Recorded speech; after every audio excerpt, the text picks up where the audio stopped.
Il y a un psaume qui dit envoie-moi ta lumière et ta fidélité afin qu'elle me guide vers tes demeures. Tous les signes montrent que notre départ approche. Alors nous soupirons, nous disons toujours Seigneur, que je vive pour ce départ, que je vive tout en étant prêt, que je prenne part à l'achèvement de ton œuvre. Prépare-moi, prépare-moi, c'est pour la Jérusalem céleste. Qui aime la Jérusalem céleste? Amen. Amen. Page 6, Bwana unipeleke.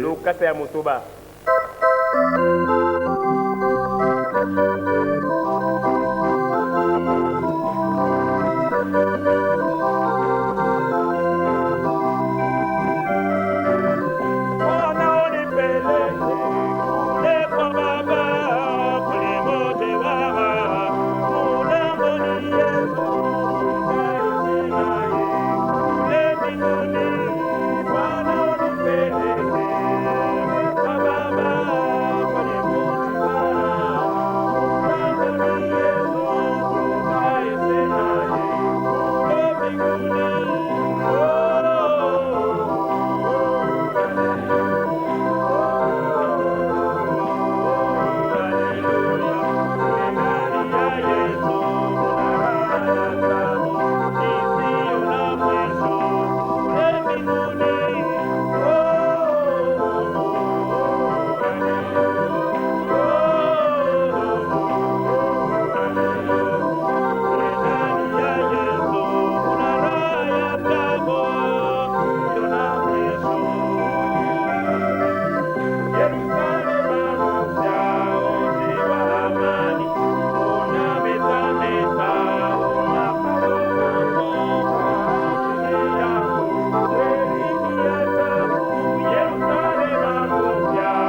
Que le Seigneur vous bénisse.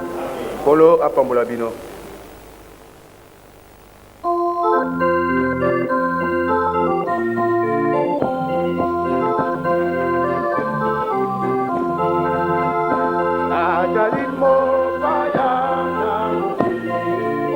Page 13.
Nous prendrons un passage dans les Hébreux.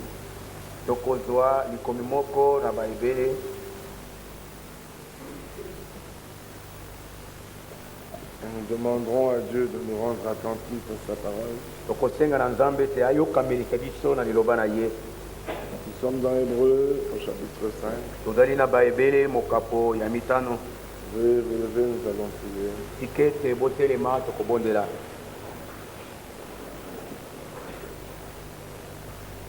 Seigneur, si toi tu ne nous ouvres pas l'entendement, comment comprendrons-nous? Si tu ne disposes pas nos cœurs pour que nous soyons attentifs, comme la marchande dit, comment le ferions-nous? Seigneur, si tu n'avais décidé de faire de nous des fils et des filles, nous savons que tous nos efforts sont vains, car on est reçu de toi ce que toi tu as fait. Que tu ne donneras ta gloire à personne. Tu ne peux pas faire du fils de l'ennemi de Satan, du fils de serpent, un fils de Dieu.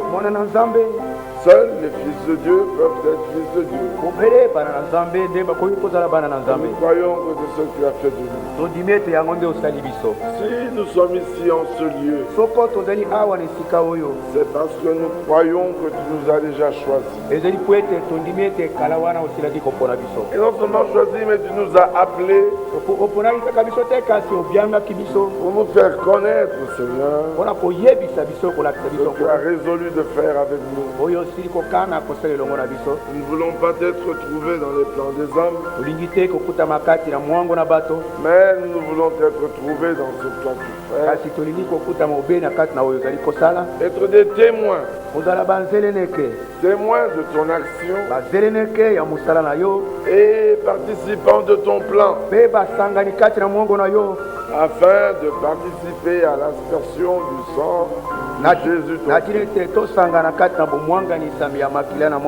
Ainsi, rends-nous dignes,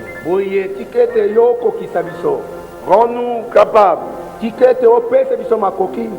donne-nous la possibilité d'avoir accès à toutes ces choses. Déjà nous savons que tu l'as fait en Jésus ton Fils. Mais voici, tu ne peux faire en nous pour ce que nous croyons. Alors donne-nous de croire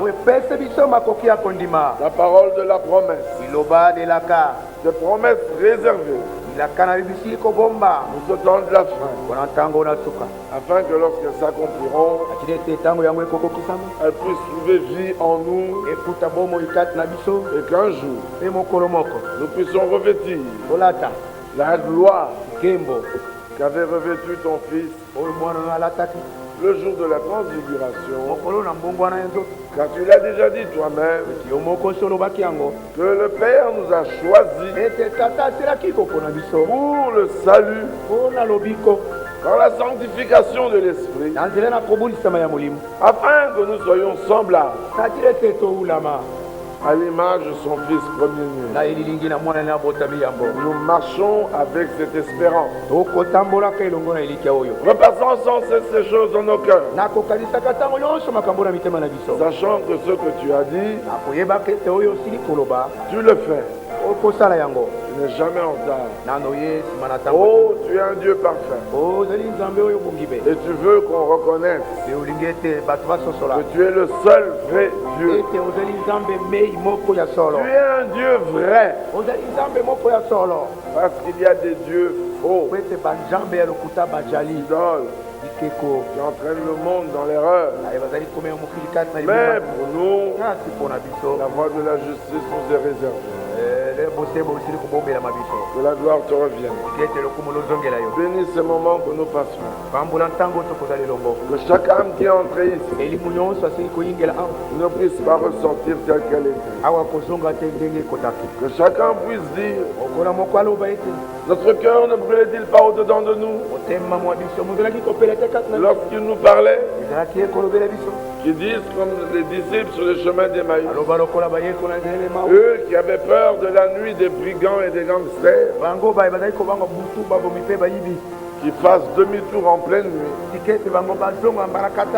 sachant que Christ est avec eux, lui la lumière, et s'il est avec nous, qui sera contre nous? Que chacun prenne une décision véritable et pose un acte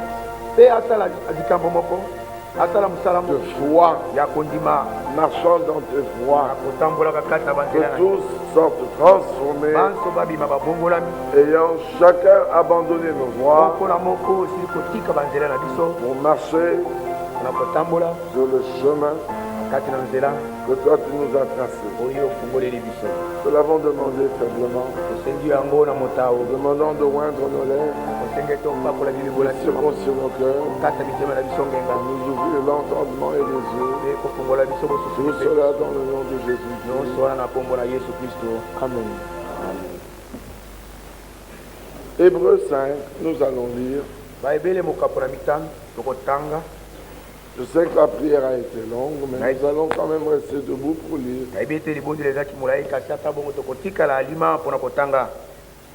Si nous pouvons rester debout pendant tout le debout congolais, nous pouvons rester debout pendant tout le temps de la lecture et de la prière. Amen. Amen. Surtout que c'est à notre roi que nous rendons gloire. Bien-aimés, nous ne sommes pas des démocrates. Nous ne sommes pas des démocrates. Si vous comprenez la chose, si un démocrate ici, il ne fait pas encore partie de nous. Nous sommes des royalistes. Le roi, on l'a trouvé. Et nous l'admirons. Et il nous a été proposé. Et ce seul refuge-là, cette seule espérance qui nous a été proposée, nous l'avons reçu comme un refuge. Mais lisons quand même, sinon ce sera trop long. Hébreux 5 à partir du verset 11. Nous avons beaucoup à dire là-dessus. Et des choses difficiles à expliquer. Parce que vous êtes devenus lents à comprendre. Vous en effet, qui depuis longtemps devraient être des maîtres, vous avez encore besoin qu'on vous enseigne les principes élémentaires des oracles de Dieu.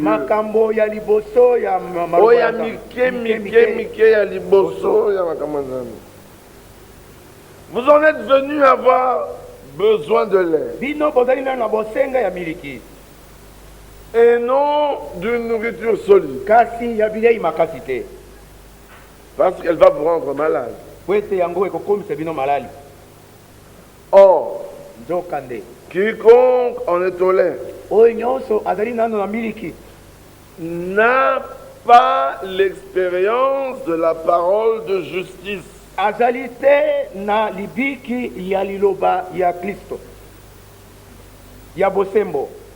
car il est un enfant. Mais la nourriture solide est pour les hommes faits, pour ceux dont le jugement est exercé par l'usage, à discerner ce qui est bien et ce qui est mal. C'est pourquoi, laissant les éléments de la parole de Christ, tendons à ce qui est parfait, sans poser de nouveau le fondement du renoncement aux œuvres mortes, de la foi en Dieu, de la doctrine des baptêmes, de l'imposition des mains, de la résurrection des morts et du jugement éternel. C'est ce que nous ferons si Dieu le permet. Amen. Amen. Vous pouvez vous asseoir. Des paroles merveilleuses.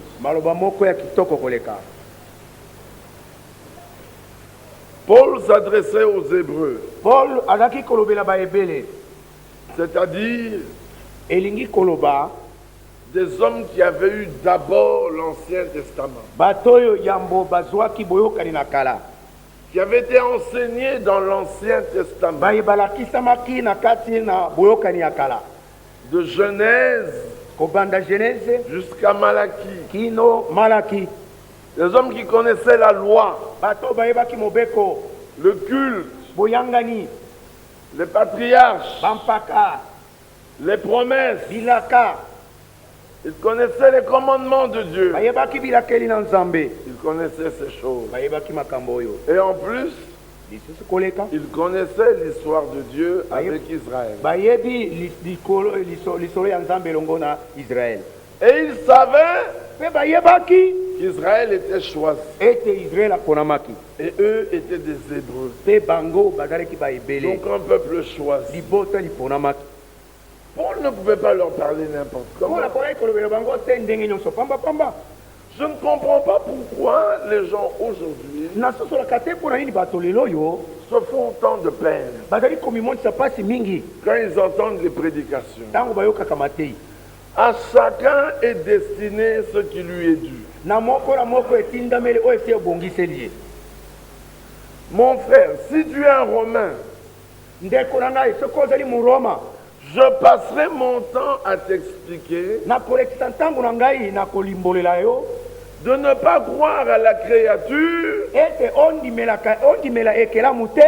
mais de croire au Créateur.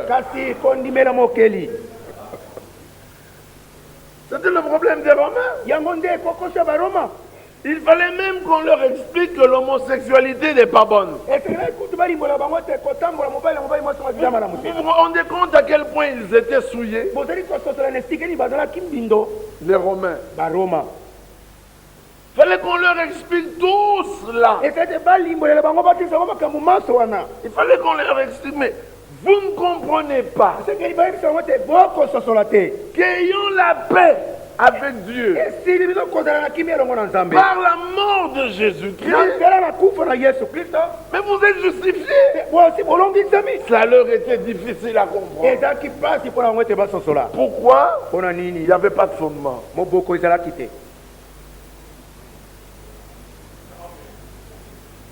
Vous saisissez? Arrivé aux Corinthiens, Paul leur prêche Christ crucifié. Il fait une démonstration de l'esprit. Paul, les Corinthiens ne retiennent qu'une chose. Moi, je suis d'Apollos. Je sens que mon cœur bouge. L'autre dit non. Moi, c'est Képhas. Celui qui était avec le Seigneur. Donc Képhas ouvre la bouche. Et voilà le problème des Corinthiens. Ils se retrouvent. Dis mes frères, depuis que tu as commencé, est-ce que tu as parlé en langue? Il faut parler en langue. Ah non, si tu ne sais pas parler en langue. D'ailleurs, toute l'église doit parler en langue. Oh, dis mes Corinthiens, que toute l'église parle en langue. Mais s'il y a un incroyant entre ici, et que toute l'église parle en langue, ne ferait-il pas que vous êtes fous? Et il a raison, vous êtes fous.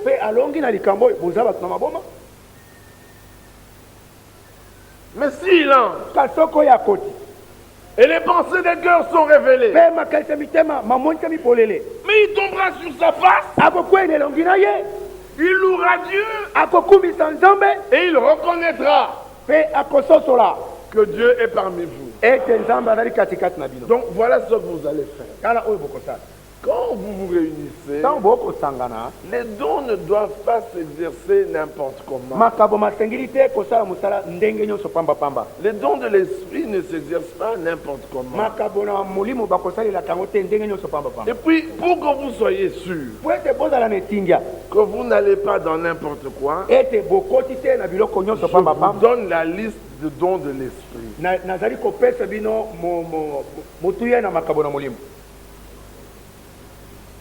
La liste des dons de l'esprit. Un, il y a la parole de sagesse. Parce que sans sagesse, qu'est-ce que vous allez faire? Regardez que le premier don, le plus important, est lié à la parole. C'est une parole de sagesse. Il faut d'abord que la sagesse soit là. Parce que c'est la sagesse qui permettra à tout le monde de demeurer sobre. Sinon, il y aura des égarements terribles parmi vous. Et puis, il y a la parole de connaissance. Pour que lorsque le jugement doit être fait, il soit fait avec précision, que le peuple ait la connaissance. Moïse a dit, mon peuple meurt par manque de connaissance. Est-ce que vous comprenez? Alors il continue, je vais un peu lire. Il continue. Arrivé au verset 9, il dit, ah, un autre la foi par le même esprit. Mais la foi vient de ce qu'on entend de la parole de Christ. Regardez que tous ces dons sont liés à la parole. Et un autre, le don de guérison. Ah, voici les signes qui accompagneront ceux qui auront cru en mon nom. D'ailleurs, Pierre, lui, Jésus et Pierre, rien que par la proclamation de la parole, mais nous l'avons expérimenté pendant ces quelques semaines, rien que par la proclamation de la parole, les démons étaient chassés et les malades étaient guéris. Il essaie d'expliquer quelque chose aux Corinthiens. Et puis un autre, le don d'opérer des miracles. Mais nous les avons vus, ces miracles. Et il continue. Un autre, le discernement des esprits. Ça, c'est pas le discernement de pensée. Le discernement de pensée, c'était donné seulement au Fils de l'homme.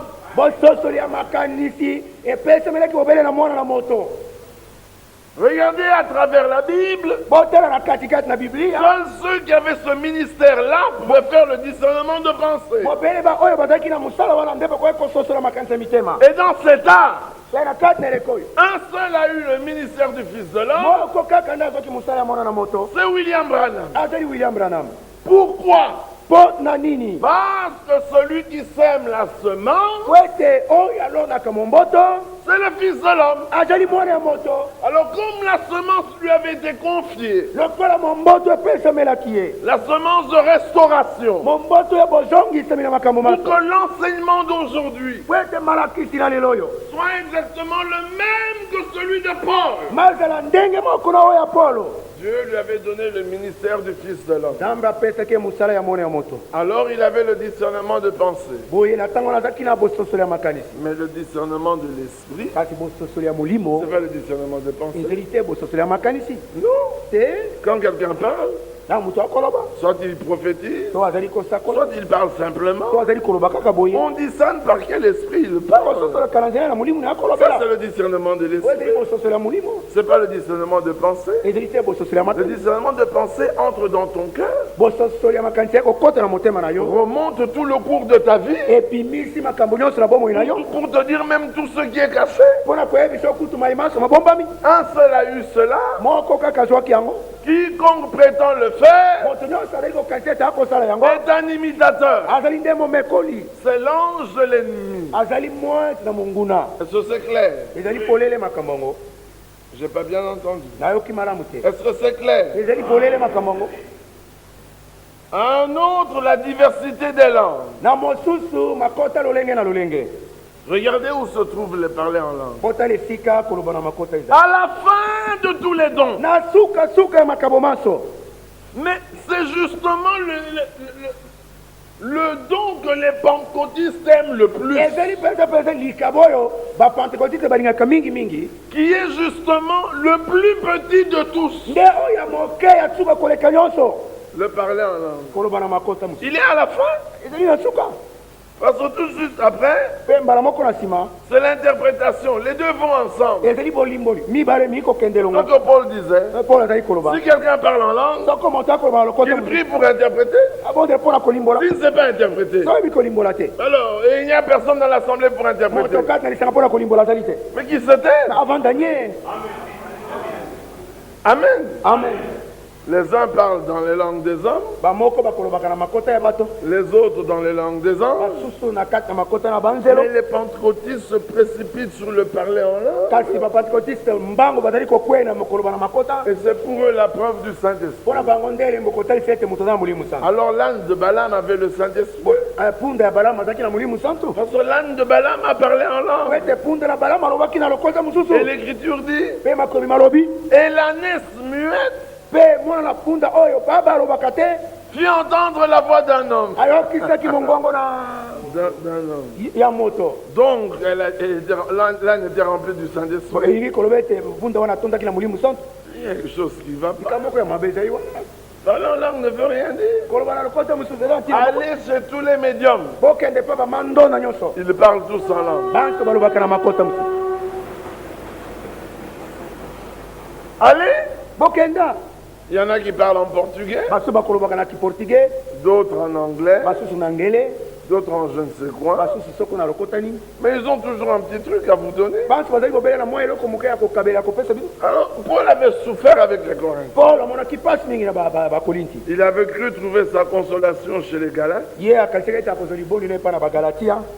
Puis après il dit, mais Galates, insensé. Je m'imagine aujourd'hui, Frère Firmin allant dans une assemblée, comme ici, lui il dit, centre missionnaire de Limité. Oh, centre missionnaire à Limité. Insensé. Bazanga Mayele. Il commence à nous insulter. Mais Paul avait ce droit. Il était leur maître. Il était leur père. Il les a conduits dans les voies de Dieu. Puis il dit, mais qui vous a ensorcelé? Bien aimé, j'aime beaucoup ce passage. Qui vous a ensorcelé?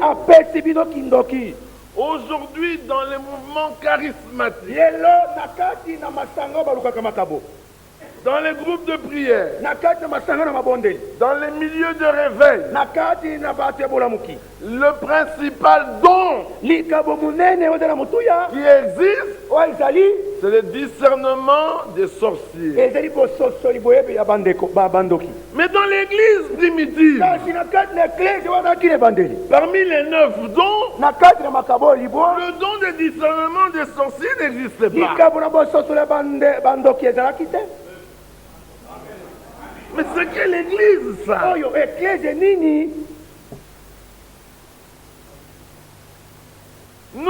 Nous avons le don de sagesse, la connaissance, la foi, La guérison divine, les miracles, la prophétie, le parler en langue, l'interprétation des langues, le discernement des esprits. Mais eux, dans leur mouvement de réveil, le don le plus important, si c'est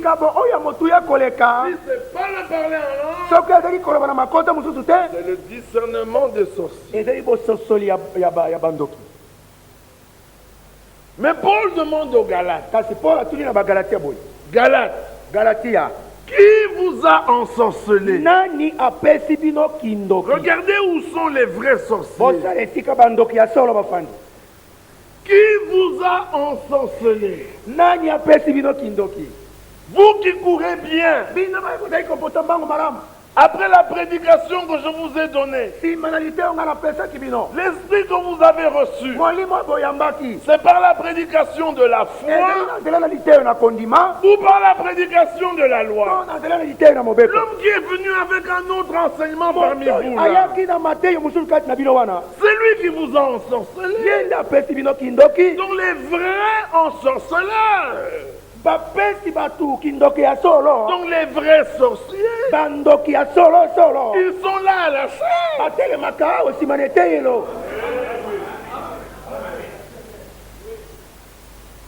Les dons qu'on a comptés parmi les 9 dons, le don de donner l'esprit n'existe pas. Mais aujourd'hui, partout, ils donnent le Saint-Esprit. Quel est ce don? Qui vous a ensorcelé?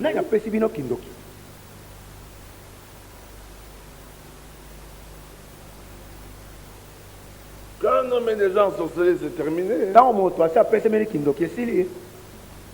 Il ne voit plus comme il faut. C'est comme un homme ivre. Quand un homme est ivre, c'est terminé. Tu peux même venir pour lui voler sa montre. Je devrais venir, toi.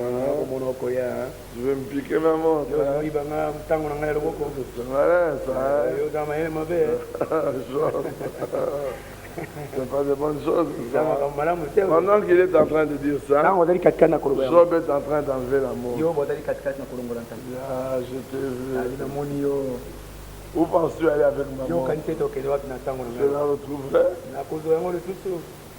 Et puis il s'endort dans le caniveau. Le matin, il se lève. Où est ma montre? Pour qui les A? Pour qui les O? Pour qui les blessures sans explication? Pour celui dont les yeux se sont attardés sur le vin rouge. Vous connaissez ce passage? J'aime beaucoup ce passage. Il est beau. Il est agréable. Vous voyez comment les gens sont ensorcelés par les fausses doctrines. Et ensuite, ils ne savent plus comment marcher. L'heure est tellement avancée. Mais prenons quand même ce passage. Proverbe. C'est Proverbe combien? Proverbe 23.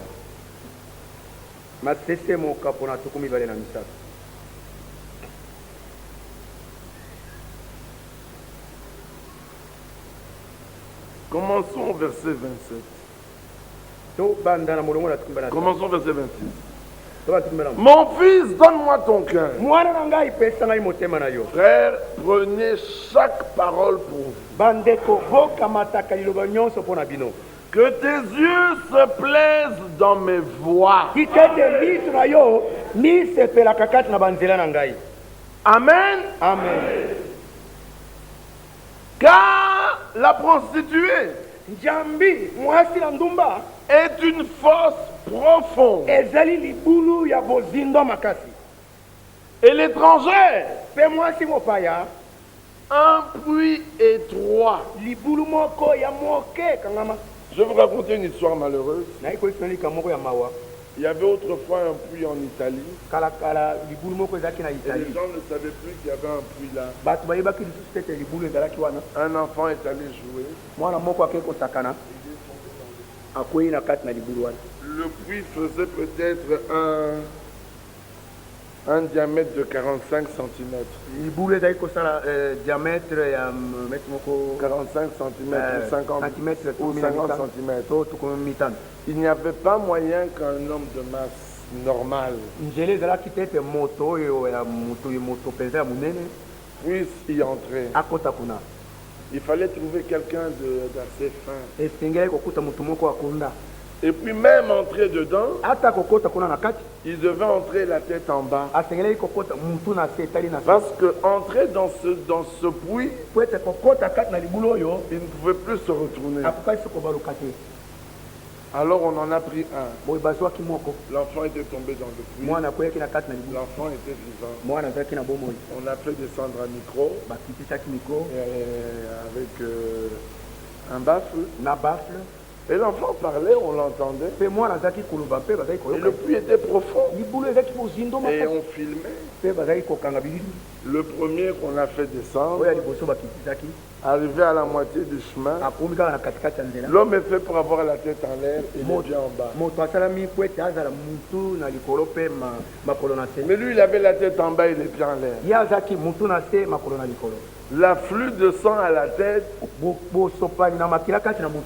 vertige, quid, évanoui. On l'a fait remonter. On a pris un deuxième. Arrivé à 3/4 du chemin, on a pris un troisième. Il est arrivé juste là où était l'enfant. Mais maintenant, la force pour attacher l'enfant, oui, il n'y avait pas moyen. On l'a remonté. On a choisi un autre. Il est descendu. Et pendant tous ces 4 jours, on entendait la voix de l'enfant qui faiblissait. Puis quand on a pu trouver celui qui pouvait arriver jusque-là, pour passer la corde autour des épaules de l'enfant, et qu'on le remonte, l'enfant était déjà mort. C'était trop tard. Et la Bible dit, mon fils, donne-moi ton cœur. Et que tes yeux se plaisent pas n'importe où. Dans mes voies. La prostituée est une fosse profonde. Tu n'en sortiras pas. J'ai jamais compris les hommes.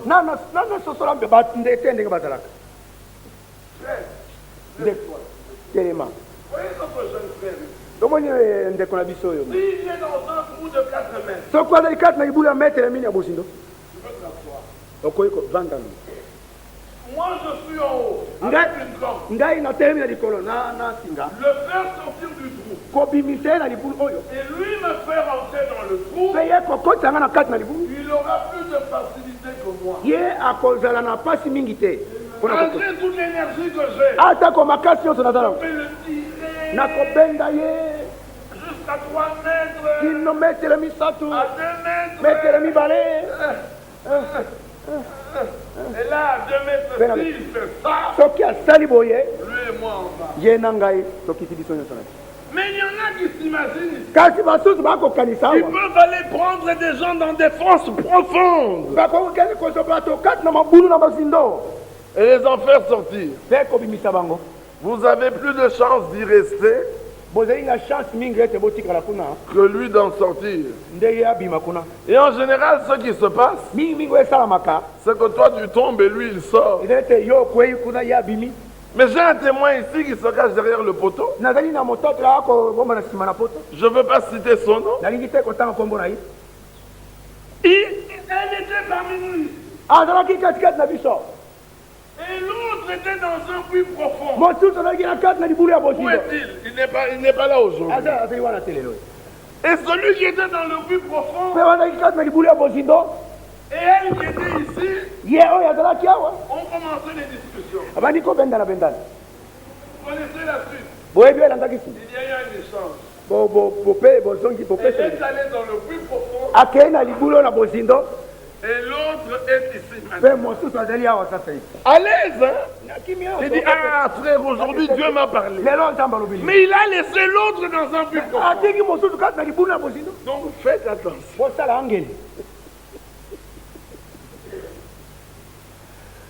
Et l'étranger est un puits étroit comme celui dont nous avions parlé. Elle dresse des embûches comme un brigand. Et elle augmente parmi les hommes le nombre des perfides. Pour qui les a? Pour qui les a? Pour qui les hélas? Les blancs disent hélas. Nous faisons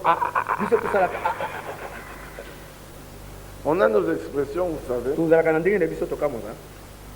Pour qui les disputes? Pour qui les plaintes? Pour qui les blessures sans raison? Pour qui les yeux rouges? Oui. Pour ceux qui s'attardent auprès du vin.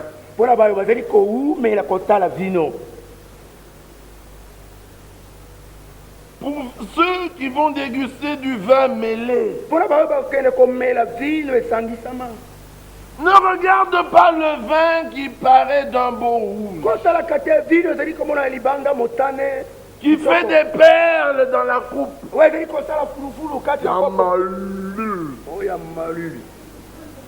Il fait des perles dans la coupe.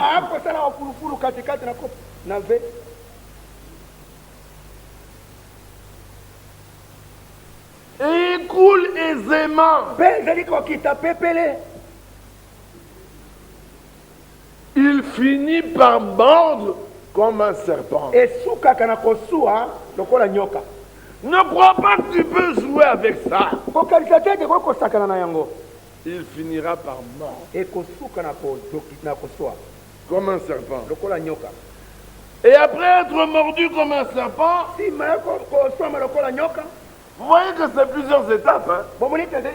D'abord, tes yeux se portent sur le vin. Puis tu en prends. Puis il te pique. Après qu'il t'ait piqué, tes yeux se porteront sur des étrangers. Ce que tu n'osais pas regarder avant. Non, mais c'est pas possible d'être tenu comme ça, frère. Oh, non, pardon. Mais après avoir regardé le vin, tu as traîné, puis tu as goûté. La tenue là ne te dégoûte plus. Tes yeux se porteront sur des étrangers et ton cœur parlera d'une manière perverse. Tu seras comme un homme couché au milieu de la mer.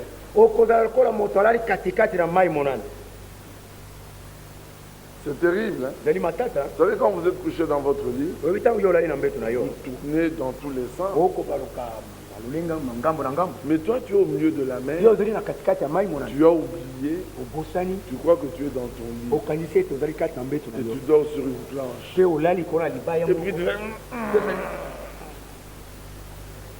Tu sais ce qui va t'arriver? Tes rêves vont s'arrêter sur le champ. Aïe, aïe, aïe. Comme un homme couché sur le sommet d'un mât. Vous voyez les bateaux qu'on fait avec voile. On fait un tronc long. Et là, on en fait d'autres comme ça. Alors toi, tu es tellement sage que tu n'entres pas dans la cave. Tu ne dors même pas sur le pont. Tu montes, tu vas sur le morceau de bois là et tu dors. Puis on te dit, mes frères, c'est dangereux là. Tu dis, frère, l'équilibre, ça me connaît.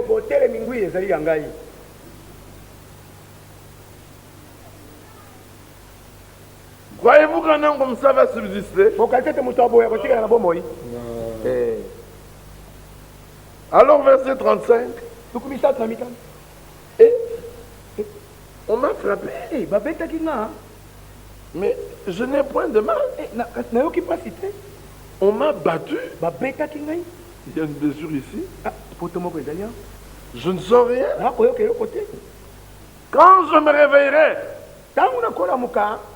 j'en veux encore. Vous avez déjà vu comment ils sont? Ils se réveillent à cause de leur cuite. Ils ont une gueule de bois. Bon, ils ne sont pas à l'aise là. Ils ont l'esprit lourd. Au lieu de se laver, de prendre même une tasse de café, de rester à jeun là pour que tout se dissipe, et prendre un bol d'air, comme deux hommes ne marchent pas ensemble sans s'être consultés. Son compagnon lui dit, tu vois ce que tu ressens là? Prends seulement un peu. Un peu. Ça va passer. Bien, c'est vrai. Il prend un peu. Il fait. T'as raison. Je me sens bien. C'est le premier de la journée. Avant qu'on arrive à 13h. Il commence à marcher comme ça. Et il est capable de te dire, pourquoi tu ne marches pas droit? C'est lui qui est en train de faire ça. Toi, tu es bien droit. Mais pourquoi tu fais des choses comme ça?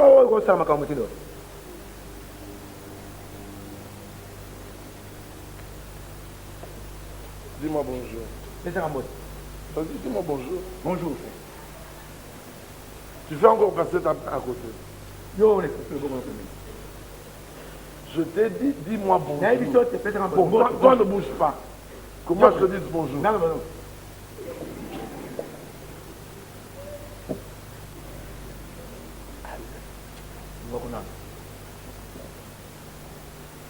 La Bible dit, ils sont ivres du vin de Babylone.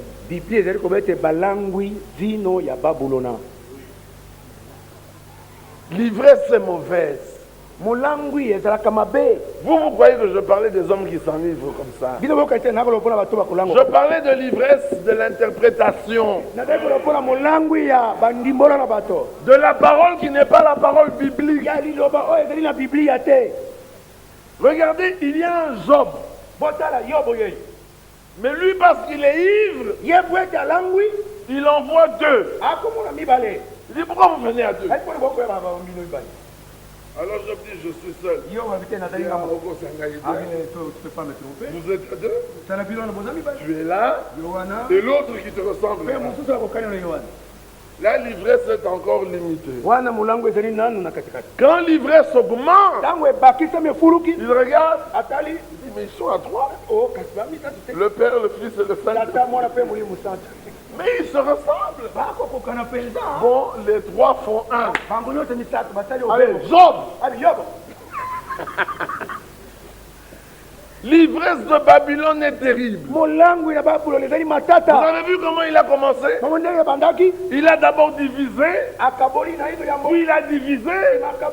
Quand il y en a eu droit, il n'a plus su diviser. Il dit, bon, que faire maintenant? On ne sait plus diviser. Révélation. Marie est la mère de Dieu. Oui, Marie est la mère de Dieu. S'il y a Dieu le Père, Dieu le Fils, et Dieu le Saint-Esprit, et que Marie est la mère de Dieu le Fils. Alors Marie est la mère de Dieu. Alors comme Marie est la mère de Dieu, parlons à Marie. Si on lui dit, le Fils écoutera. L'ivresse. Marie n'est pas la mère de Dieu. Dieu n'a ni commencement ni fin. Alléluia. Et Marie n'est pas la mère de Jésus. Jésus l'a appelée femme. Dieu a dit, le Christ a dit, tu m'as placé dans le sein de ma mère. Ça veut dire que je ne viens pas d'elle. Je viens d'ailleurs. Tu m'as placé là. Est-ce que c'est clair? Tu n'as voulu ni sacrifice, ni offrande. Tu m'as formé un corps.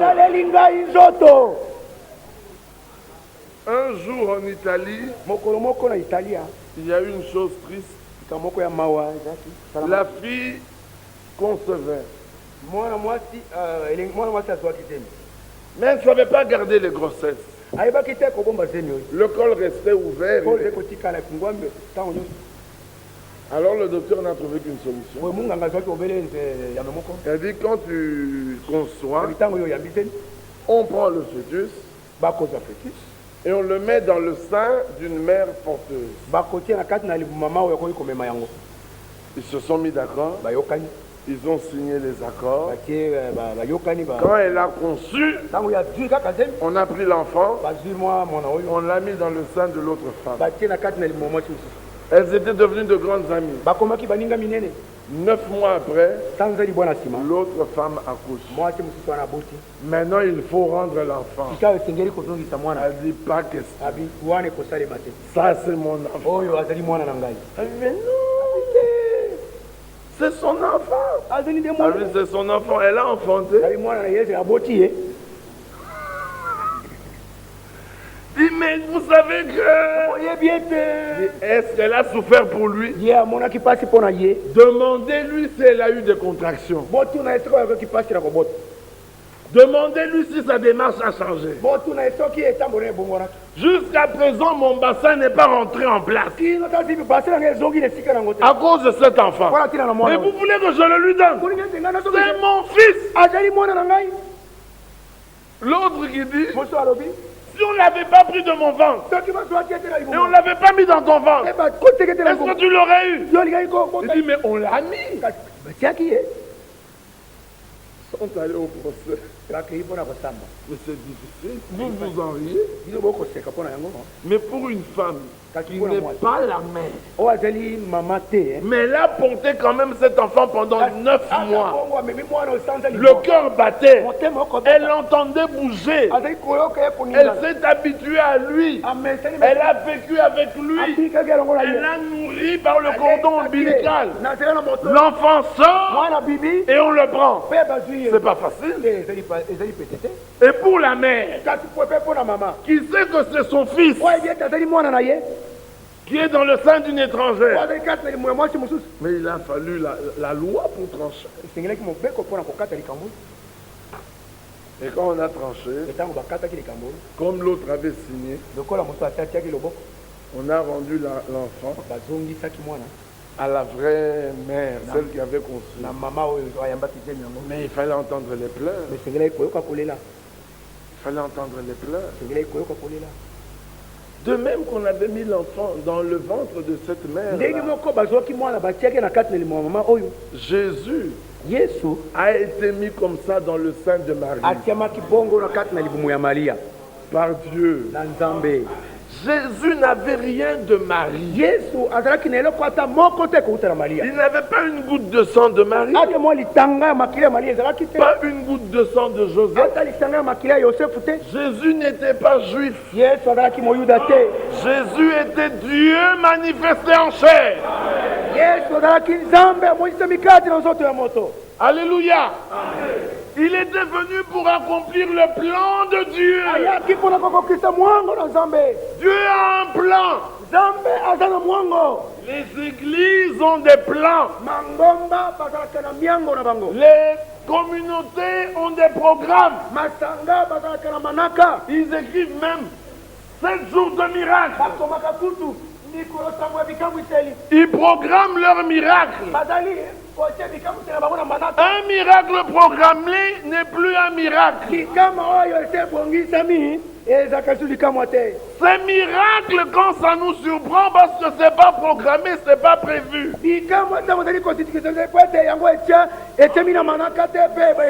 Soudain, Dieu agit. Et le miracle se produit. Eux, leur miracle, ils le produisent. 3 jours de réunion spéciale. Dit spéciale. Donc les autres réunions n'étaient pas spéciales. Qu'est-ce qui rend ces réunions spéciales? La présence de qui les rend spéciales? Nous, toutes nos réunions sont spéciales. Parce que le Dieu spécial est là. Là où 2 ou 3 sont réunis en mon nom, je suis là. Croyez-vous cela? Voici, je suis avec vous jusqu'à la consommation des temps. Donc, il marche avec nous. Il dort avec nous. Il se réveille avec nous. Il mange avec nous. Il marche avec nous. Il se réunit avec nous. Bien-aimés, ne doutez jamais. Ésaïe 46. Dès ton origine, je t'ai porté. Dès ta naissance, jusqu'à ta vieillesse, je te porterai. Je ne changerai pas. On ne te trompe pas. Galate qui vous a ensorcelé. Quand il arrive aux Éphésiens, eux, comme ils étaient établis, ils montent avec eux dans la prédestination. Et l'élection. Bien aimé, l'élection et la prédestination est quelque chose de difficile. Quand il a expliqué ça aux Romains, il dit avant que les enfants ne seraient ni bien ni mal, j'ai dit, j'ai aimé Jacob, j'ai haï Ésaü, afin que le dessein d'élection de Dieu subsiste sans dépendre des hommes. Alléluia. Amen. Formidable. Avant même qu'il naisse, Dieu avait choisi. Qui ici? Qui ici avait été choisi de Dieu avant qu'il naisse? Dites Amen. C'était la force de Jacob. Il savait avant sa naissance, Dieu l'avait choisi. Quand il est né, sa mère, l'église, ne cessait de lui répéter, Dieu t'a choisi. Alléluia. Il avance Sa mère lui dit, Dieu t'a choisi. Il veut aller quelque part. Sa mère lui dit, ne crains rien. Dieu t'a choisi. L'héritage d'Isaac, il est pour toi. Tu ne mourras pas. Maman, je suis malade. Dieu t'a choisi. Lorsque le temps vint où l'héritage devait être distribué, comme maintenant, l'héritage doit être distribué, Dieu, Isaac, appelle Ésaü. Il dit, Ésaü, mon premier-né. Ton odeur est comme l'odeur des forêts. Va, prends-moi un petit animal, tue-le, prépare-le, que mon âme se réchauffe. Oh, le prophète connaît tout. Bien-aimé, le prophète ne connaît pas tout. Là, l'église connaissait mieux que le prophète. Voyez-vous cela? Amen. Ne dites que ce que dit le prophète. Si c'est dans la Bible. Amen. Mais moi, je ne dirais que ce que dit la Bible. C'est ce que dit la Bible. Le prophète ne l'a pas dit. Je le dirais quand même. Amen. Pourquoi? Parce qu'aujourd'hui, l'Église connaît mieux que le prophète. Ne vous troublez pas. Oubliez ces branamistes. Oubliez. Ils n'ont rien à voir dans le plan. S'ils avaient à voir quelque chose dans le plan, ils reviendraient à la Bible. Comme ils n'ont rien à voir dans le plan, voici le plan. Ils ont déposé le plan. Ils ont pris les brochures. Ils n'ont rien à voir avec le plan. Souvenez-vous de Jésus-Christ, issu de la postérité de David, né selon les promesses, né à Bethléem selon la parole, né d'une vierge selon Isaïe, appelé d'Égypte selon Osée, allé à Nazareth selon Isaïe. Alléluia. Allez à Nephtali selon Ésaïe 9. Est-ce que vous comprenez cela? Tout dans sa vie, c'était selon les Écritures.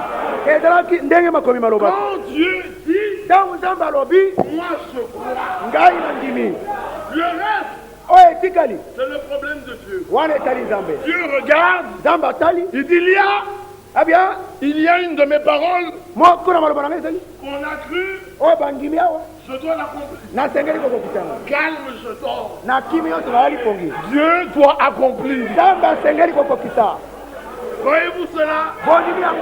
Tout, vous vous réveillez le matin. Tard, vous vous couchez. Et vous mangez le pain de la douleur et de la sueur. Et j'en donne autant à mon bien-aimé pendant qu'il dort.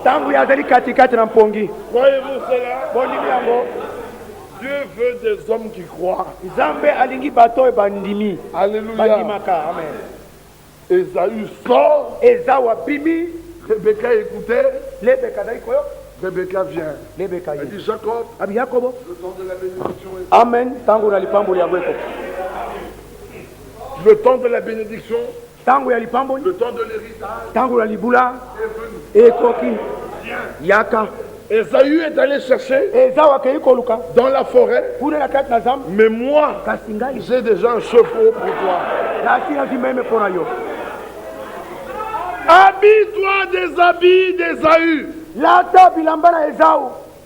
Je vais préparer un chevreau comme ton père aime.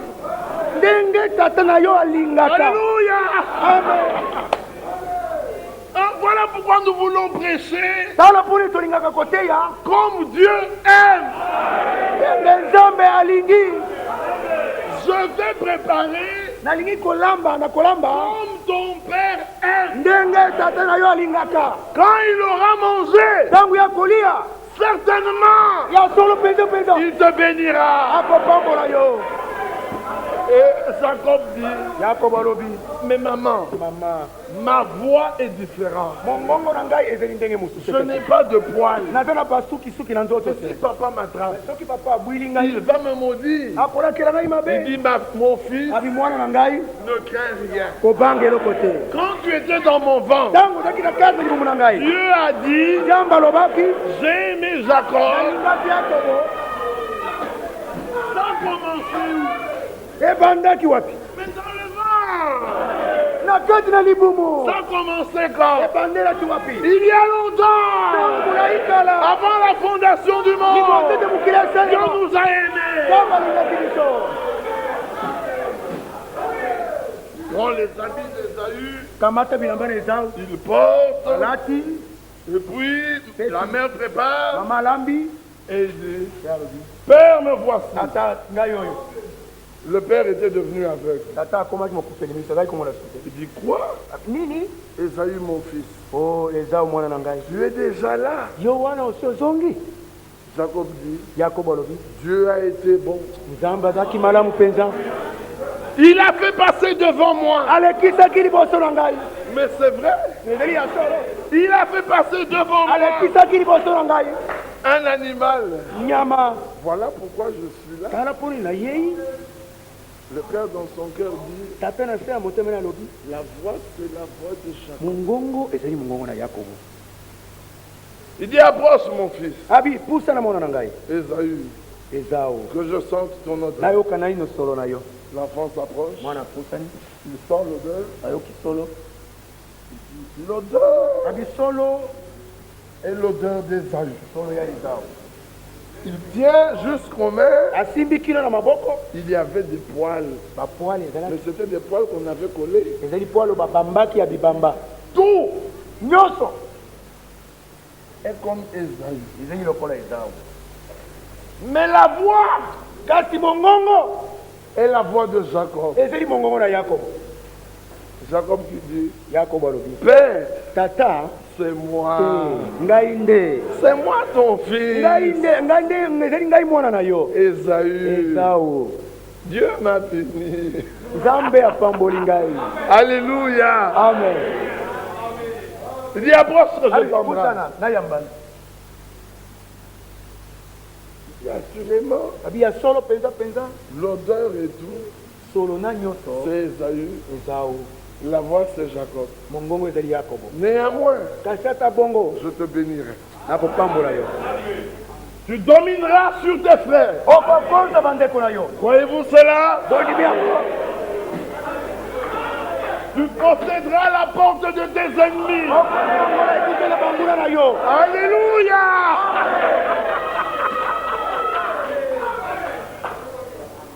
La bénédiction terminée. À peine terminé, Jacob sort. Esaü entre. Il dit, Père, me voici. Il dit, trop tard. Ton frère est venu. Il a volé ta bénédiction. Il dit, Père, n'en a-t-il pas une autre pour moi? Il dit, non, c'est la seule. Mais Père, dis quand même quelque chose. Il dit, ça va. Ton frère dominera sur toi. Amen. Alléluia. Oh là là. Vous qui avez été baptisés en Jésus-Christ, vous avez revêtu Christ. Quand il nous touche, il dit l'odeur, c'est Jésus. Mais la voix, mais c'est Job. Néanmoins, tu posséderas la porte de tes ennemis. Croyez-vous cela? Amen. Bien-aimé, Dieu l'a fait. La chose est accomplie. Aucune porte ne peut résister. Car quand moi j'avance, c'est la promesse qui avance. Dieu a pris une résolution. Qui l'arrêtera? Qui s'y opposera? Qui? Personne. Alors croyons. Alors, êtes-vous d'accord que nous puissions croire? C'est la chose la plus logique. C'est la chose la plus simple. Mais je vais quand même m'arrêter là. Quand Jacob sort, sa mère lui dit, oui, ton frère Esaü veut ta mort. Mais Dieu t'a béni. Je fuis. Mais je fuis, sachant que je suis béni. Je ne suis pas en tremblant. Je fuis avec assurance. Je reviendrai.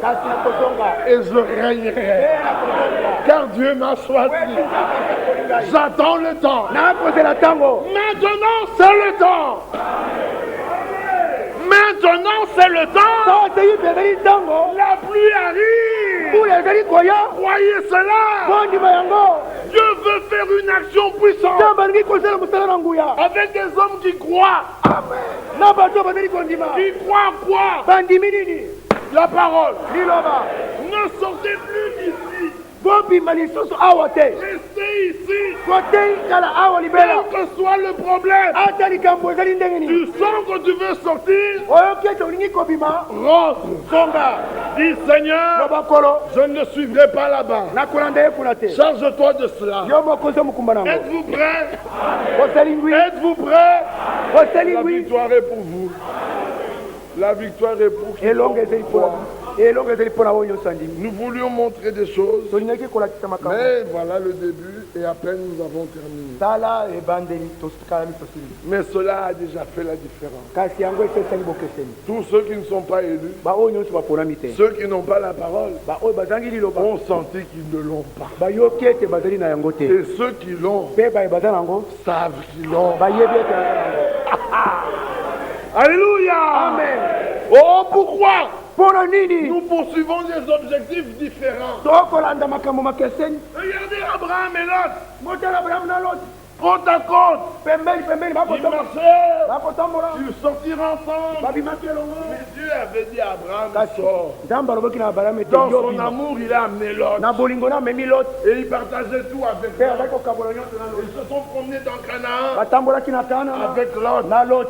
Quand ils sont devenus tous deux très riches, Abraham lui a dit, ne nous disputons pas à cause de nos bergers. Choisis là où tu iras. Si tu vas à gauche, moi je vais à droite. Aujourd'hui, les gens, après s'être disputés, si tu vas à gauche, je vais à droite. Non, c'était dans le calme. Dans l'amour. On n'a pas à se disputer.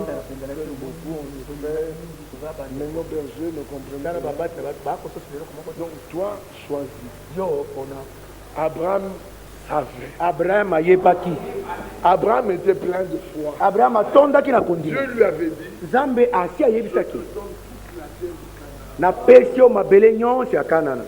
pourquoi s'inquiéter? Il savait que Lot ferait le mauvais choix. Il dit choisis. Là où tu iras, moi je vais de l'autre côté.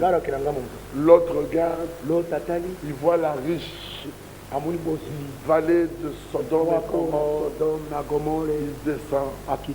Abraham dit, je vais sur la montagne. Amen. Bien aimé, où voulons-nous aller? Sur la montagne. Mais les saints sont comme quoi? Comme une ville située sur la montagne. Est-ce que vous comprenez? Et Abraham monta sur la montagne. Et la séparation eut lieu. Et Dieu se mit à bénir Abraham. Dieu est alors venu visiter Abraham. Mais en même temps, il voulait détruire là-bas. Et Abraham se mit à intercéder pour l'autre. Intercédons les uns pour les autres. Mais restons en notre lieu. Vous connaissez notre lieu. Montons à la montagne. Pas la montagne des Babas. Non. Nous devons aller à la montagne. Mais il y a une petite ville en chemin. Et nous voulons entrer dans la ville. C'est là que nous allons nous reposer en attendant que Dieu lui-même vienne nous prendre, nous sortir de là et nous conduire dans la ville. Dieu nous a aimés avant la fondation. Alors ceux qui ne connaissent pas les promesses de Dieu s'arrêtent. Ils ne connaissent que chasser les démons, guérir les malades. C'est tout ce qu'ils connaissent. La bénédiction matérielle. Nous n'avons pas besoin de la bénédiction matérielle. Vous qui aimez l'or, vous qui aimez l'or, nous marcherons dans une ville pavée d'or. Vous qui aimez les pierres précieuses, les murs de la ville seront faits de pierres précieuses. Voyez-vous cela? Vous qui aimez les tables richement garnies, nous serons assis à la table du Seigneur avec Abraham et tous les prophètes. Voyez-vous cela? Nous qui sommes rejetés, Dieu n'a pas honte, Jésus n'a pas honte de nous appeler frères. Est-ce que vous comprenez la grâce que Dieu a eue pour vous? Vous êtes heureux. C'est pour ça que quand il commence la prédication, sa première prédication, il monte sur la montagne, il s'assoit, il regarde, il dit heureux les débonnaires, car ils hériteront la terre. Mais dites Amen. Amen. Heureux les faibles en esprit, car le royaume des cieux est à eux. Heureux ceux qui ont faim et soif de la justice, car ils seront rassasiés. Heureux ceux qui donnent la paix, car ils seront appelés fils de Dieu. Est-ce que vous comprenez la chose? Heureux serez-vous lorsqu'on dira du mal de vous à cause de mon nom. C'est ainsi on a traité vos pères les prophètes. Êtes-vous heureux? Il y a des frères qui parfois viennent me dire, mais on a dit des choses. Moi je n'aimerais pas te dire parce que si tu les entends, tu seras abattu. Moi j'entends heureux. Heureux. C'est valable pour nous tous.